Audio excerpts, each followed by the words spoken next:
เปิดภาพมาพี่น้องอยู่ที่บ้านเด้อพี่น้องเด้อตอนนี้ก็เวลาประมาณ8โมงพี่น้องเนาะมาต้นกามาที่เฮือนที่ซานคือเก่าพี่น้องมาอัปเดตเบิ่งทางทีมงานเพิ่นได้เฮ็ดย่างมื้อนี้ แล้วก็ลุ้นกันว่ามื้อนี้จะแล้วหรือบ่พี่น้องเนาะเพราะว่าตามแผนแล้วมื้อนี้ต้องได้แล้วเฉพาะก่อฟ้าพี่น้องเนาะก่อฟ้าอ่า เอาการทักทายสบายดีแล้วก็สวัสดีพ่อแม่พี่น้องหมดสุขสุขคนยินดีต้อนรับ2เอาตูนแนลเส้นเก่าเส้นเคยพี่น้องเนาะสำหรับคลิปวิดีโอนี้ก็นอกจากอัปเดตเฮือนสารแล้วก็บ่ตูนยังสิถามเพราะว่ามื้อนี้มันมื้อที่สำเร็จเสร็จสิ้นพี่น้องเนาะ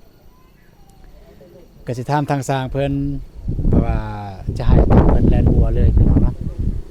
แล้วเพิ่นสิรับแล่นบ่แล้วก็ถ้าเพิ่นรับแล่นเพิ่นจะเอาราคาเท่าใดเพิ่นจะเอาราคาเท่าใดแล้วก็สิว่าจังไดสมมุติว่าเพิ่นเสนอราคาเท่านี้มาตกลงกันเฮาตกลงกันได้บ่บ่ตุนสมัครจ้างได้บ่ตามที่เพิ่นตกลงกันตามที่เพิ่นเสนอราคาถ้าบ่ตุนตกลงได้บ่ตุนจะให้เพิ่นเฮ็ดเลยถ้าบ่ตุนตกลงบ่ได้หรือว่ารับบ่ได้ราคานั้นความหมายคือบ่มีเงินสิจ้างราคานั้นก็สิบ่ให้เพิ่นเฮ็ดพี่น้องเนาะก็สิหยุดสิโจะก่อนประมาณนั้นพี่น้องเนาะว่าไปติดตามกันเรื่องก็ว่าในคลิปวิดีโอนี้จะมีหยังแน่เนาะก็บ่ต้องสิอัปเดตให้พ่อแม่พี่น้องได้เบิ่งนํกันเลยพี่น้องไป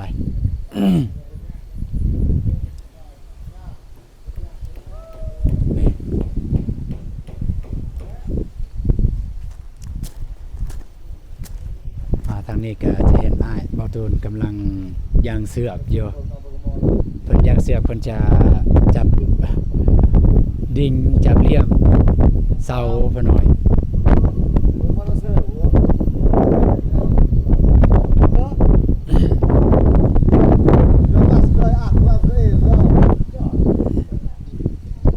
จับเหลี่ยมเสาเพิ่นก็เพราะว่าเมื่อวานนี้ผิดพลาดหลายบ่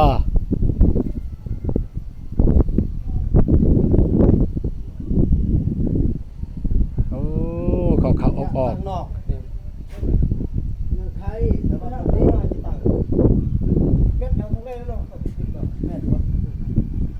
เขาออกจัง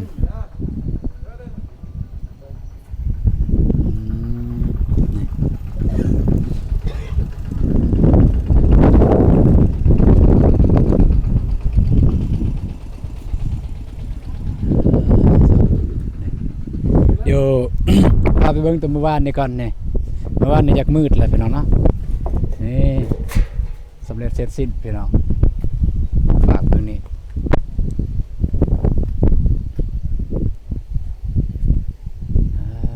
แล้วยังแต่นี่พี่น้องเนาะ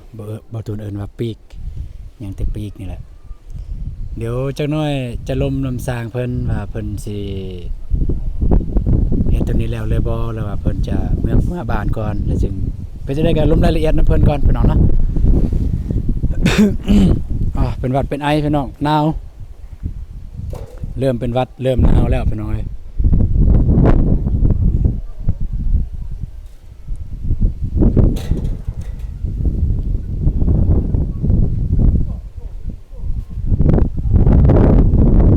ตอนนี้ก็ขึ้นปูนเรียบร้อยแล้วพี่น้อง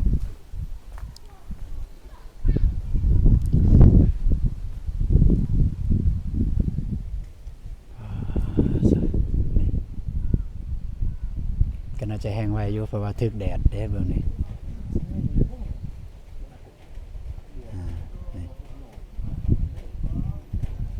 อยู่ได้ฉันได้ความใหญ่หนาบัวจับก็ตอนนี้จะขึ้นปูนเรียบร้อยแล้วพี่น้องยังแต่ขึ้นอีกครั้งนึงขึ้นแล้วรอบแรกนะยังที่สิขึ้นรอบ2อีกนี่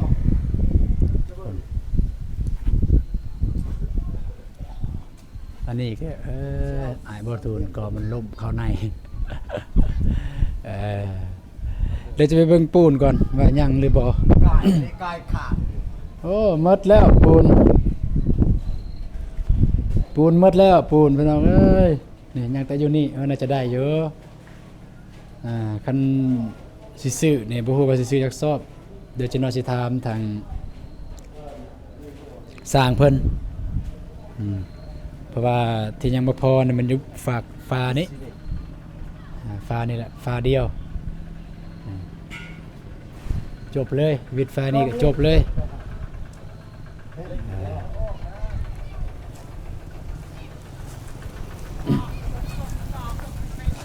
วิดฟ้านี่ก็จบสำเร็จเสร็จสิ้น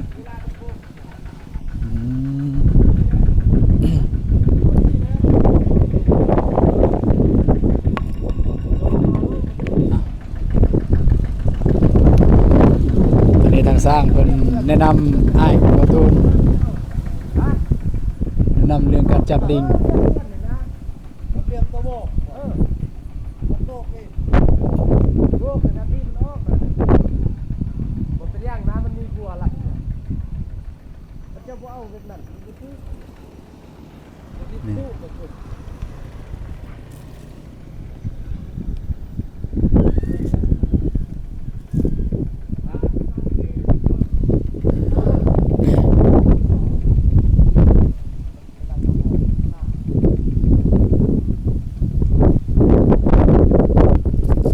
โอเคพี่น้องเนาะก็ไม่แต่ว่าบ่ตูนก็สิคุยสิเอิ้นสร้างมาคุยเรื่องจะเฮ็ดเรือนนี่แหละเรื่องจะโบกฟ้าหลังจากโบกฟ้าแล้วก็โบกจับเหลี่ยมนี้เพิ่นจะเฮ็ดแล้วเลยบ่หรือว่าจังใดแล้วจึงสิถามสร้างเติมแล้วก็สิล้มเรื่องบัวพี่น้องเนาะสิล้มเรื่องบัวให้อันนั้นไป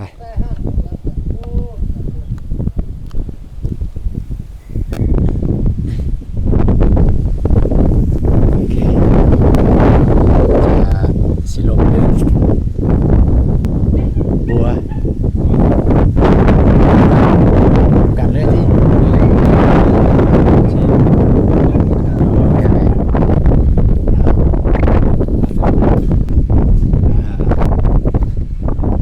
เอาก่อนจะน้อยก่อนจึงไรลมกันก่อน ฮะ ลมกันก่อน บอลองก่อนเดี๋ยวพาก่อนดิ เอา เดียวกันมาเดียว เอาโอเคแกเอาไล่ก่อนสันให้ทางสร้างเพิ่นไล่ก่อนจะข้าวหนึงแล้วก็วันแรกจะมาร่วมกันพี่น้องเนาะตอนนี้สร้างกำลังจะไล่ความยาวเท่าใดก็บัวบ่แม่นบัวมันแต่เช้านี้เนาะแต่เช้านี้ไปพุ่นก็แต่เอาไม้เม็ดนั่นแหละแทกเบิ่งบัวก็บ่ได้มีลวดลายหยังลายดอกมีแต่แอวแล้วก็ประตู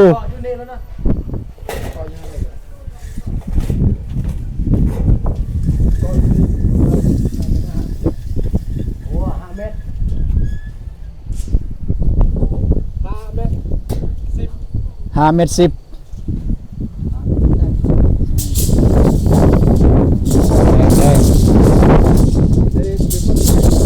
แทงแล้วตัวนี้จำคุณเลยจำโซนเลยมึงสิจับ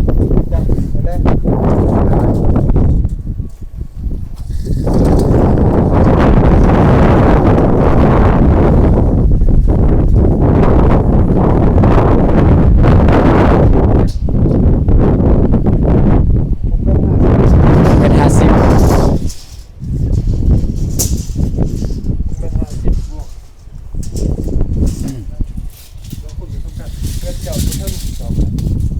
เทิงไล่เบื้องนั่นเบื้องนั่นคืออะไร ไล่เบื้องนั่นเบื้องนี้บ่เทิงเบื้องนี้ โอ้ลืมลงกล่องเมื่อวานเดี๋ยวดูเลยโอ้นะครับลงได้ทำแหละเบิ่งตะโพเนี่ย ไปดิตัวนี้ก็บัวไปพุ่นงานแล้วก็ตัวเทิงนี่ก็ลงมานี่เลยเด้แม่นบ่ได้งกงิกแล้วก็ไปพุ่นบ่ได้มันนั่นเด้ เอ แบบตัวเทินนี่ลงตัดมานี่เลย เป็นตัวยาวเลยสุด แมนตัวคือตัวยาวตัวลุ่มนี่คือแอลนี่เฮ็ดสุดไปพุ่นเลย แล้วก็ตัวเทิงเนี่ยตัดมานี้แล้วก็มีไปพุ่นอีกระหว่างเซอร่ากับปูนเด้ อันนี้5จุดอัน ฮะ เสาตัวนี้5จุดเสาตัวนี้ กันสไลด์ตามเสานี่มันก็ทึกอยู่บ่ตามเสาทึกอยู่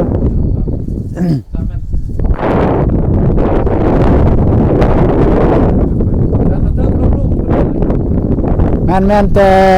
ระหว่างเสา5เสานี่แม่น3เมตร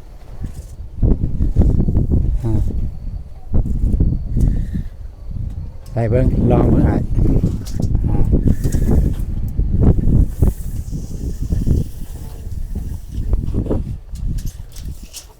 บ่เห็นเสาเลย ที่มันประมาณนี้ ประมาณเอาเลย 3 เมตรเต็มบ่ 3 เมตร 3เมตรจื้ออยู่ 3 เมตร จื้ออยู่ตัวนั้นว่า3เมตร ทางนี้สิ แม่นกันแบบว่าลงกว้างไปพุ่น4มาพี่นี่3 ก็ลงลูกเลย อืม โตเทินลงลูก ตัวเทิงลงหลุมตั้งแต่พุ่นมาพี่ก็3เมตร3 3เมตร3ตั้งแต่เทิงลงหลุม ไปว่าโทรมาไป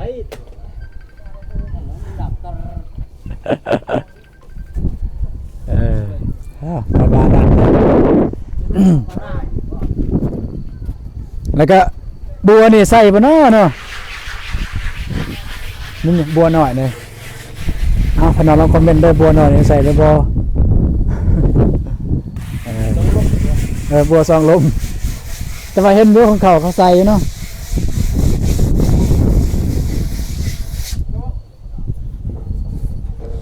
สำหรับบัวพี่น้องเนาะก็จะแล่นเฉพาะแต่ข้างเฉพาะแต่เรือนใหญ่กับข้างทางล่างเนี่ยบ่ได้ใส่บัวพี่น้องเนาะทางล่างเนี่ยจะบ่ได้ใส่ให้พุ่นจะบ่ได้ใส่บัวเด้อพี่น้องเด้อแล่นมาฮอดพี่ซื้อตัดแอลซื้อ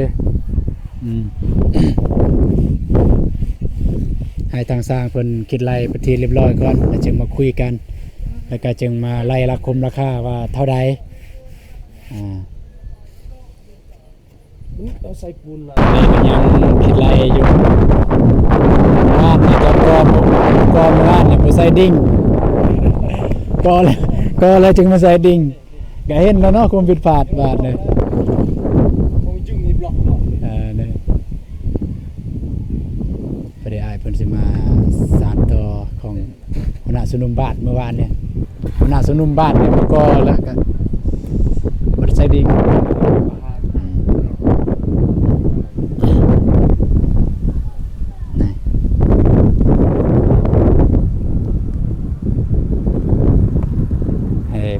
ให้ทางสร้างเพิ่นไล่เรียบร้อยก่อนพี่น้องแล้วก็เรามาคุยกันเบิ่งราคมราคาสำใดพี่น้องเนาะเพราะตัวนี้เองก็ยังบ่เคยได้จากแบบนี้ยังบ่ฮู้มาฟังเบิ่งราคาประมาณใด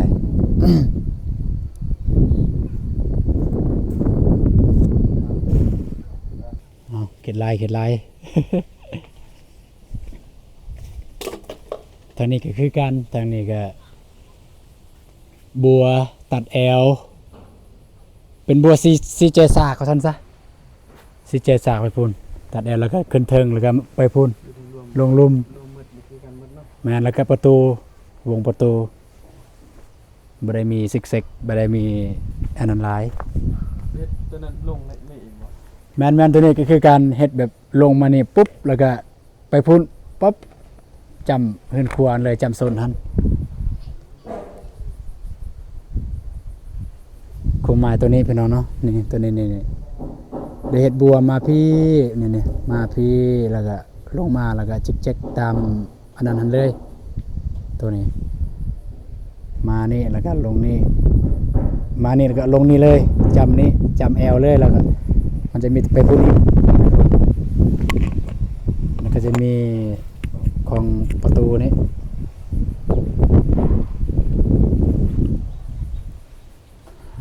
ประมาณนั้นพี่น้องทางนี้ก็อยากจะแห้งแล้วพี่น้องเอ้ยมันขึ้นสีขาวแล้วอยากจะแห้งอะไรจักหน่อย ฝากเบื้องนี้อยากจะงามเนี่ยเพราะว่าใส่ปูนแลบนี่อยู่ในหันบ่อยากงามเพิ่นเนาะเพราะว่าใส่ปุ๋ยหยาบเฮ้ยใส่ทรายหยาบบ่ผิดบ่ถูกนี่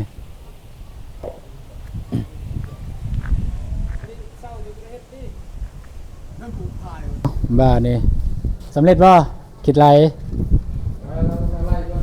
เอาลองไล่ลองไล่เบิ่งเพิ่มเติมเด้อไปหน่อยแล้วก็ให้เพิ่นไล่ก่อนแล้วก็แล้วจึงมาล้มกันไปหน่อยเรื่องราคาเพิ่นจะได้สู้ได้บ่หรือว่าคันติดหนี้ได้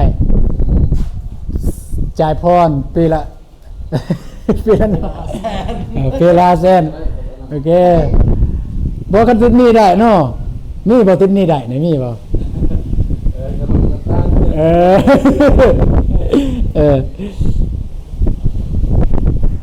ว่าสูงนี่นะแกให้ทางสร้างเพิ่นเก็ดไล่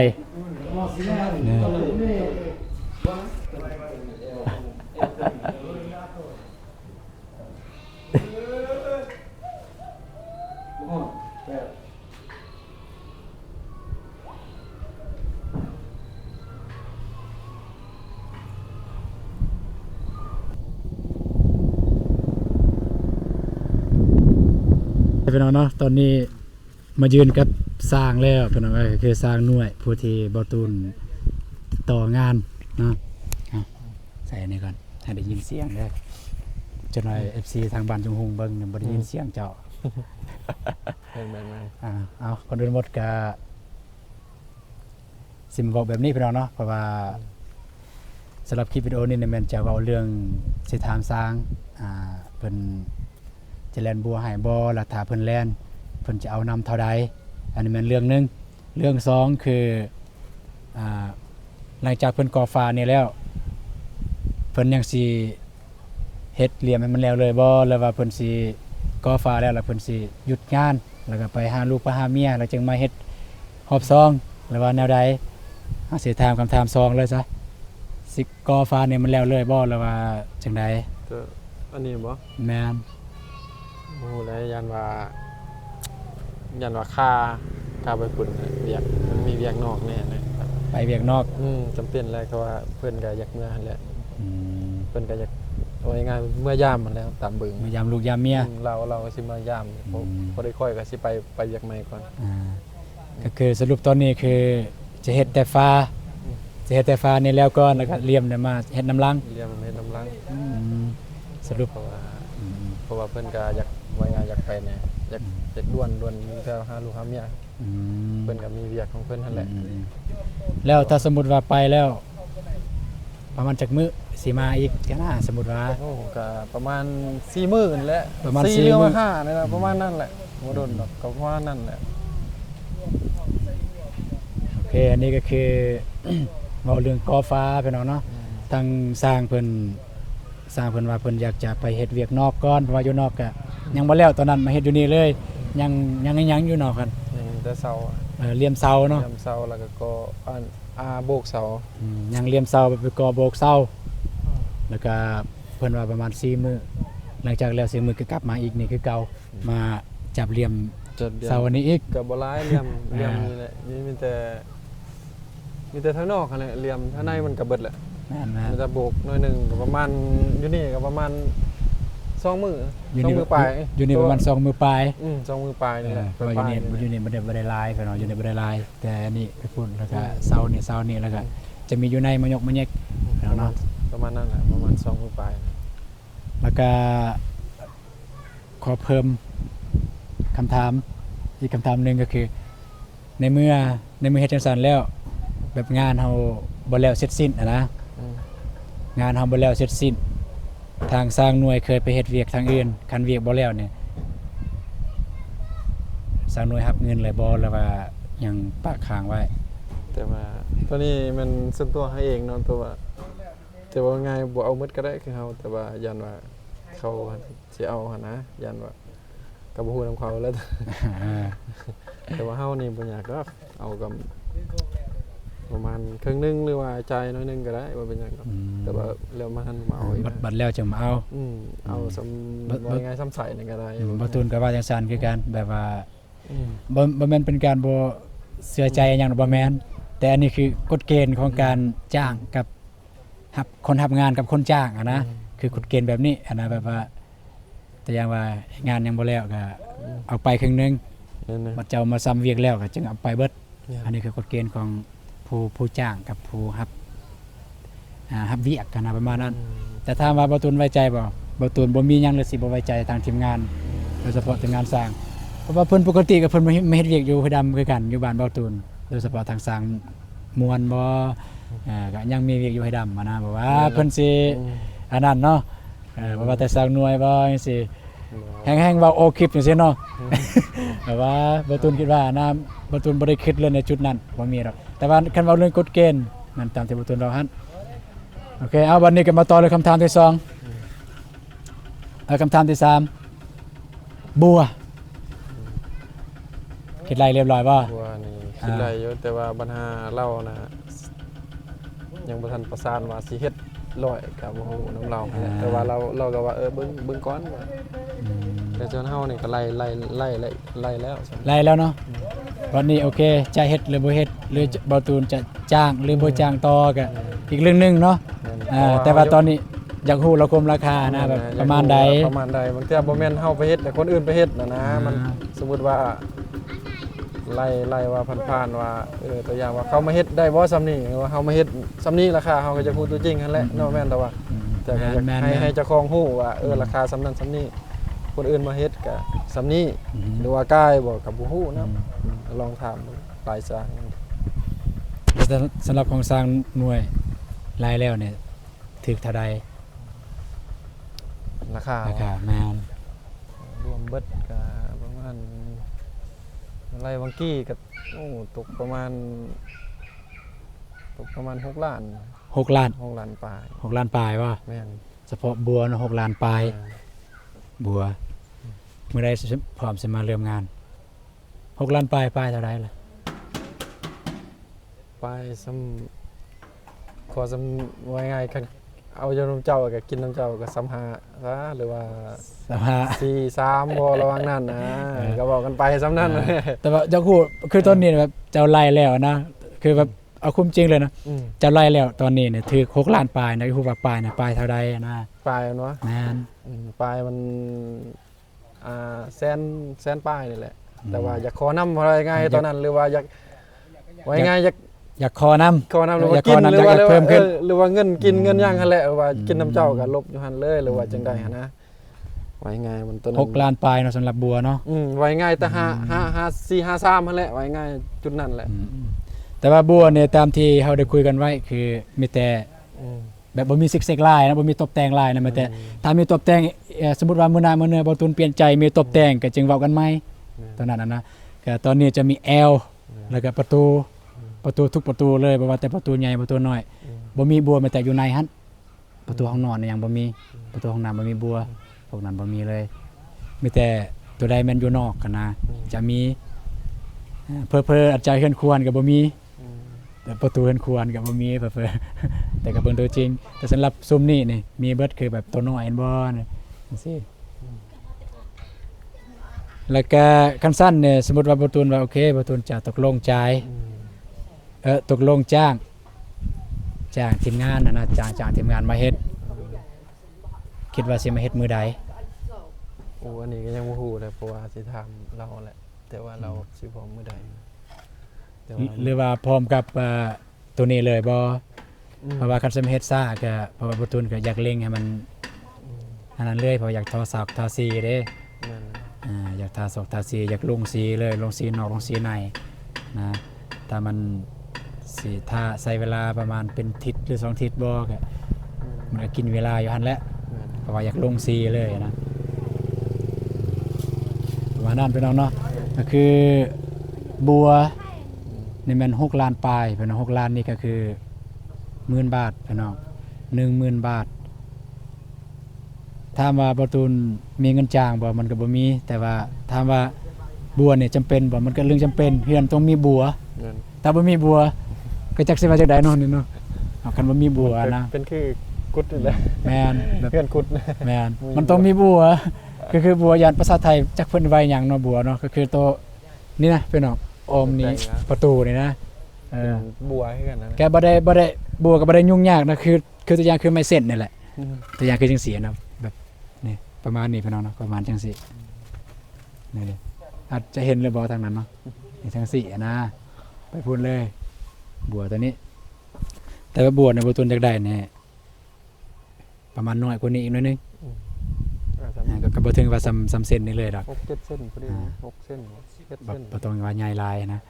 แล้วก็บ่ต้องว่าหน้าหลาย เพราะว่ามันหน้าลายแล้วก็ความหมายมันก็สะแน่นะ แม่น สะเฮาแล้วก็มันมันก็ยากคั่นแหละมันหนา เอาซ้ำแบบว่าซ้ำเห็นซะซ้ำ1นี่ซ้ำเห็นที่หลักๆเด้อ1ซ้ำเห็น2ซ้ำบ่แตก สันพอดีงามแม่น แม่นๆซ้ำบ่ได้งามมันบ่ถึงกันว่าหน้าแห้ง เพราะว่ามันหน้าเฮ็ดบัวมันก็แตกได้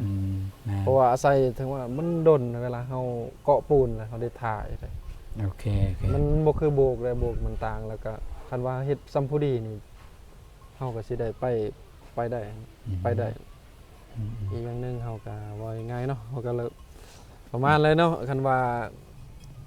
เป็นทิศบ่หรือว่านั่นเฮาก็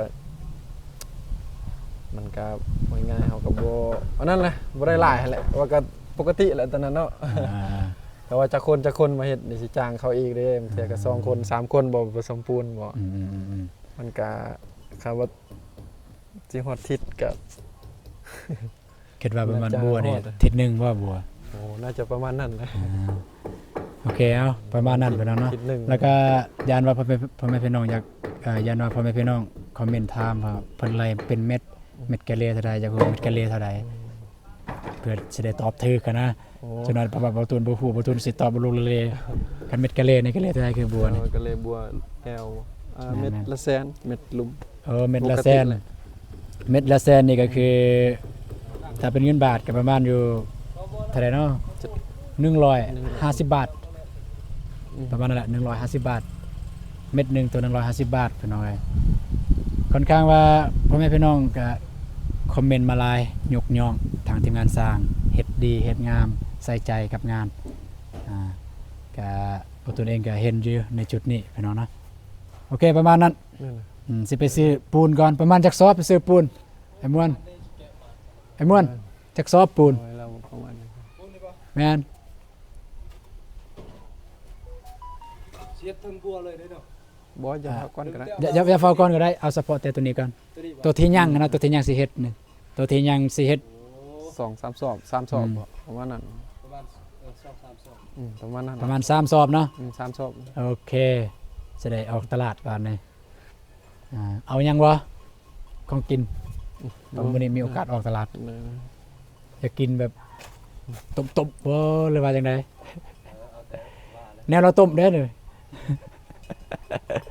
โอเคจังซั่นแหละ ไปเดี๋ยวน้องไปก็คุยไปทีเรียบร้อยแล้วกับทางสร้างเพิ่นเรื่องระคมระคอกราคาก็คุยไปทีเรียบร้อยพี่น้องเลยเพิ่นก็เฮ็ดก็มีแต่ตัดแอลไปพุ่นแล้วก็ตามหอบวงกบประตูตัดแอลแล้วก็ตัวเทิงกันนะ 2 ลมเฮ็ดบ่ ส่องลมบ่เฮ็ด จะบ่เฮ็ด เรียกว่าบ่เฮ็ดว่า บ่เฮ็ดนะเพราะว่ามัน สองลม มันมีบัวทั้งเทิงแน่นะจนมันสิไล่แบบมัน บัวนี่ถ้าแล่นก็สิทั้ง2ลมเท่านั้นเนาะ แม่นก็เทิงหมดแหละพุ่นติดกับเซอร์ลาอันเลย ติดกับเซลาแน่ อยู่ระหว่างแดนนั่นแหละระหว่างแดนกับแดนเซอร์ลากับปูน ไปปูนมาพี่ว่าซองลมนี่คิดว่าทำว่าเฮ็ดบ่ก็สำหรับบ่ตูนคิดว่าบ่อยากเฮ็ดเพราะว่าสิซื้อมาใส่อันนั้นน่ะนะอีหยังเอิ้น เดี๋ยวดูดอากาศ แนวดูดอากาศสิซื้อมาใส่ก็บ่เฮ็ดก็ได้ บ่เฮ็ดก็ได้นะมันเพราะว่ามันมีบัวบังหมดแหละแถว มีแต่เฮ็ดประตูแล้วก็พวกนี้ตัดแอลแล้วก็พูนเทิงแล้วก็คืออย่างตัวนี้ก็เฮ็ดคือกันเด้แต่พุ่นมาลุมมานี้คันบ่มันบ่ตัดหมอนี่เพราะว่าหมอนี่เป็น4ต่างเด้มันเป็น4ต่าง ได้ไล่อยู่บ่เมื่อกี้นี่ ตัวนี้บ่โอ้ตัวนี้เบื้องนี้บ่ได้ไล่นะเขาไล่แต่เบื้องนั้นนะ ไล่แล้วบ่ต้องเกรงใจเด้อ โอ้บ่คิดว่าเบื้องนี้บ่ได้ไล่เด้ ไล่ คิดบ่ได้เฮ็ด ไล่ บ่ได้เฮ็ด ตัวเทิงตัดมานี่นะ โอ้ตัวนี้เนาะเบิ่งพุ่นนี่เบิ่งพุ่นบ่มีบ่ เบื้องพุ่นบ่ หรือว่ามีแต่อันเดียวที่ เบื้องพุ่นบ่มี โอ้ เบื้องพุ่นบ่มีมีแต่เบื้องนี้ ก็ได้ละมีแต่บนนี้เนาะ แต่บนนี้นะไล่มาพี่ อ่า ตัดอะนะเพราะว่าบัดจะหน่อยลงสีเนี่ยตัวนี้มันเป็นสีต่างอยู่แล้ว แม่นมีแต่ตัวนี้แล้ว มันแต่ตัวนี้ไล่ ไอ้นั้น มา ไล่หมดแล้วท ท่าน ำลง แต่อื่นไล่หมดแล้วเนาะ ไล่หมดแล้ว โอเคอย่าลืมไล่เด้โอเคพี่น้องประมาณนั้นเด้อพี่น้องเด้อเดี๋ยวประตูจะออกเดินทางไปเมืองท่าแตงก่อนพี่น้องเนาะโอเคพี่น้องเนาะก็สำหรับคลิปนี้ประตูจะได้จบคลิปเพียงเท่านี้ก่อนพี่น้องเอ้ย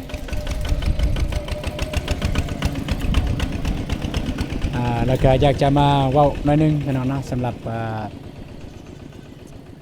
ค่าสร้างบัวพี่น้องประตูเพราะว่าประตูยังบ่เคยจ้างสร้างบ่ฮู้ว่าแพงหรือถูกบ่หรือว่าใดแต่ด้วยความรู้สึกของประตูด้วยความประตูรู้สึกกันนะความรู้สึกความรู้สึกกับความรู้สึกที่มีต่อสร้างสำหรับ6 ล้านถึงแม้ว่าประตูบ่มีเงินแต่ประตูคิดว่าประตูพร้อมอยากจะจ้างทีมงานเพราะว่าประตูเบิ่งแล้วทีมงานเนี่ยสัตย์ซื่อนะสัตย์ซื่อแล้วก็ใส่ใจรายละเอียดถ้าบนใดมันบ่งามเพิ่นจะบอกจะแนะนำว่าเฮ็ดแบบนี้เด้อบนใดมันผิดพลาดเพิ่นจะแนะนำนะบ่มีแบบเพิ่นสิกบเกลือกันว่ากบเกลืออะไรแบบว่าสิปิดหรืออย่างว่าบนนี้เอ้าเจ้าของเพิ่นบ่เฮ็ดเลยซะบ่มีคือถ้าบนใดมันแบบว่ามันต้องแก้นะเพิ่นจะแก้ให้แล้วก็เพิ่นจะบอกว่าบนนี้แก้เด้อแบบนี้เด้อนะใส่ใจรายละเอียดดีนะสำหรับสร้างเพิ่นถามว่า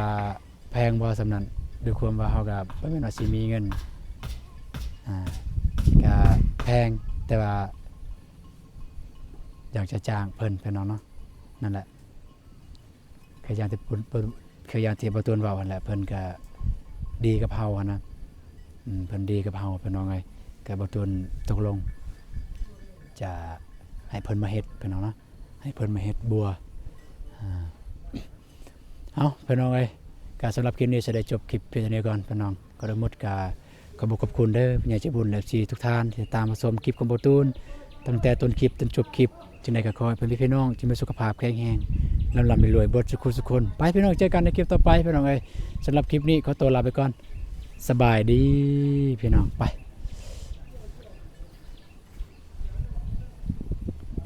เด้อ